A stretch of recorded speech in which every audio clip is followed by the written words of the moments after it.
What's up, everybody? Crash here. Welcome back to Crash Gets the Spread, where we talk about sports from a betting perspective. It is Thursday, January 30th, and we have 5 NBA games to talk about today. I had a 5-2 day yesterday. Jokic owes me some money, specifically him. I accept Zelle, and I'll get with you later. But yeah, I needed 27.5 points from him, and like I gave him complete confidence that 30 points is super easy for him to get to.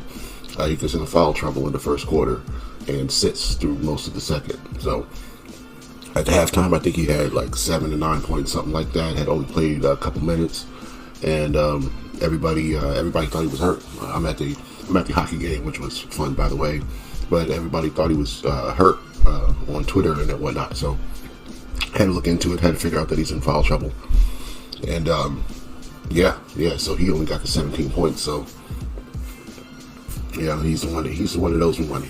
You know, looking at this list. In hindsight, when we're betting on a road favorite to cover a -1.5, just take the money line. Just take the money line. You know, Dallas ended up winning the game outright versus the Pelicans, which we expected, but we had 1.5 instead of 1 or the money line. So lost at the last minute there. Everything else rolled. Knicks beat the Nuggets at home. Philly beat Sacramento outright as 9-point underdogs. The over 229 hit in the Detroit Pacers game. Continue to fade the Wizards. Toronto covered the 7 points on the road. And without anybody playing for Charlotte, Brooklyn covered the 3 in Charlotte. So keep those things in mind. And on to today. I did enjoy the hockey game. Panthers won 3-0 on the Kings. Darcy Kemper's on the Kings now. He did play well. Just a lot of sneaky goals Panthers got in there, and their defense, Bob Hope, held it down. So great to see, great to watch. Love going to live events like that. Got to get some more in there. So NBA card though. Today we have 5 games, starting with the Hawks and the Cavs. Cavs are 10-point favorites at home. Totals at 237. Hawks have a litany of starters on the injury report. Capella is out. Bogdanovich is out. Might be on a trade block. Jalen Johnson's out for the season. Cody Zeller is out for a personal reason. Trae Young is day-to-day with the hamstring. On the Cleveland side, Merrill, Garland, Levert, and Okoro are all questionable. Dean Wade is out. So these two teams did play back in November. Atlanta beat them twice with a fully healthy squad on both sides. And Cleveland has kind of double revenge in this situation. But it was so long ago. I don't know if they really care, since Atlanta is not at the caliber that they are. They're not going to be at 22 and 25 competing against this 38-9 team for anything. But I would say that this is a spot for Cleveland. So I do see a 9.5. So this number might be coming down. Just a 9.5 on BetMGM, 10 everywhere else. But I think I'd lean Cleveland.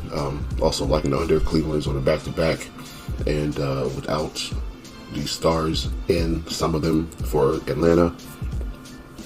Not sure how high they're going to get. I don't see a 120 to 120 type of game in this one. Cavs are just coming off a 20-point win against Miami. I think they keep up that momentum here, but I don't think they'll need to blow them out.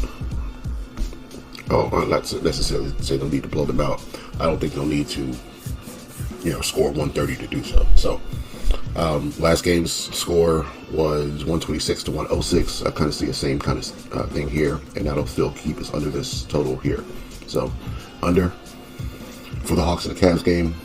Lakers at Wizards. We're going to be on the Lakers. There is going to be no Anthony Davis. LeBron James is on the injury report. But we are fading this Wizards team. Hachimura and Finney Smith are also on the report. They did play yesterday. I saw them on the court. Wizards, same guys out. No Star, no Brogdon, no Bagley. None of them played last game. They'll all probably still be out this game. Not sure who's going to play for the Lakers. I expect a better defensive effort than they had yesterday or not yesterday, but the day before. And I expect another under. Lakers should win this game by 9 points, but I think the safer side also is the under in this game. Timberwolves and Jazz haven't been able to nail these two teams down. Timberwolves should be the side here. Jazz have lost most of their last. I think they've won 1 out of 10 of their last 10 games. Yeah, they're 1-9 last 10, 5-5 against the spread. But all of those spreads, most of those spreads are pretty high. So they did cover a 5.5 for Charlotte and 5.5 versus Miami. But other than that, they've lost straight up and against the spread to most of these teams, or only covered double-digit spreads. Timberwolves are on a. Are the Timberwolves on a back-to-back? I'm not sure if they played last night or not. Yeah, they played Phoenix last night. So now they're on the road in Utah. Slight elevation, not really that long of a trip. I was still leaning Timberwolves, but this could be a spot where the Jazz cover against a team on a back-to-back. So I'm going to stay off of this game. Rockets and Grizzlies, I lean Rockets, but both of these teams are pretty competitive. I think I like another under, and this totals all the way at 238. Same token, as good as these two teams are offensively, they're also good defensively, and I don't see another 120 to 120 type of game. So hopefully we're right. This Rockets defense comes out to play on the road and keeps this total down. I would also lean Rockets with the points in my pocket. These teams are very similar in terms of their records. Rockets are 32-14. Memphis is 31-16. 27-18 against the spread for Houston. 31-16 against the spread for the Grizzlies. 17-6 on the road versus 15-7 at home for the Houston. Versus 12-11 on the road versus 19-5 at home for the Grizzlies. So a lot of similar percentages as far as their win-loss records against the spread. 6-3-1 in the last 10 for Houston, 7-3 in the last 10 for the Grizzlies. They're both fairly healthy. So I like the under in this game. If I'm going to take a side, I like the points in my pocket since it's over 2 possessions, and that's how I'm going to roll with that one. Magic and the Blazers is the last game on the board. We usually like Magic unders. Magic are fully healthy again. They are missing Suggs and Harris. They're questionable. They're not out. They're questionable. So that's as healthy as they've been in a while. Grant is questionable. He only played 15 minutes in the last game and went out with a foot injury maybe. But in this game, he is day-to-day with an ankle injury. So these two teams played last week on the 23rd. Score was 109-79. Since then, they've both played some higher scoring games.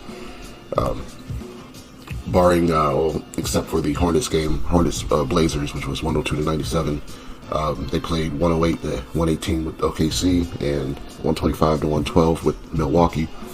Orlando played Detroit 121-113 and Miami 119-125. So, a couple high scoring games, and these totals were still, super low, except for the Bucks Portland game. That was kind of high total. So this 213 total scares me on this game.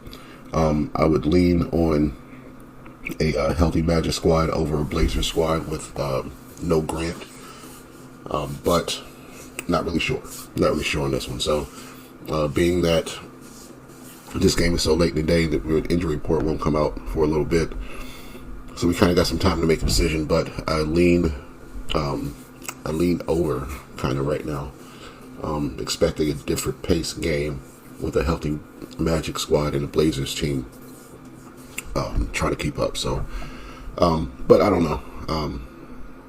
Like I said, every time I bet over in a Magic game, it goes under, and then I bet unders for a while, they hit, and as soon as I have that question, like, is this the over one? I bet under. It's confusing. Most of the time, the under's hit. This team is 28 to the under this season. I'm going to stick with my 3 other unders. And like I said, I lean Cavs and I lean Lakers, but I like the under in the Hawks and Cavs game, the Lakers and Wizards game, and the Rockets and Grizzlies game. So go ahead and lock those in. Let's get this money. We'll be back tomorrow to talk some more NBA. See you then.